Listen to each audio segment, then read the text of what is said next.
کراچی میں بلدیاتی انتخابات پھر ملتوی۔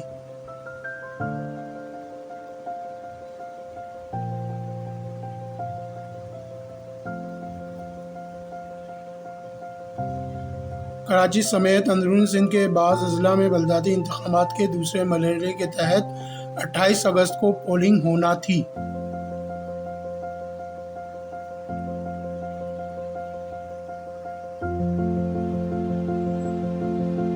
اسلام آباد میں الیکشن کمیشن کے ہیڈ آفس میں چیف الیکشن کمشنر سکندر سلطان راجہ کی سربراہی میں کراچی میں بلدیاتی انتخابات کروانے سے متعلق اہم اجلاس ہوا، جس میں کراچی کے موسم کی صورتحال اور بلدیاتی الیکشن کے امور کا جائزہ لیا گیا۔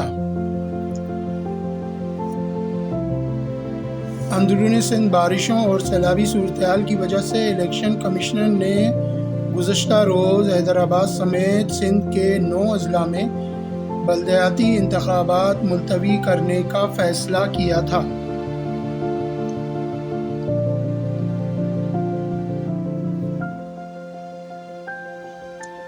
چیف الیکشن کمشنر نے کراچی میں 28 اگست کو بلدیاتی الیکشن کے انعقاد کے لیے رپورٹ طلب کی اور سیکرٹری الیکشن کمیشن کو 6 اداروں سے فوری رپورٹ لینے کی ہدایت کر دی۔ چیف الیکشن کمیشن کی جانب سے رپورٹ طلب کیے جانے پر سیکرٹری الیکشن کمیشن نے انہیں رپورٹ پیش کی، جس کی بنا پر کراچی میں 28 اگست کو ہونے والے بلدیاتی انتخابات کو غیر معینہ مدت کے لیے ملتوی کر دیا گیا۔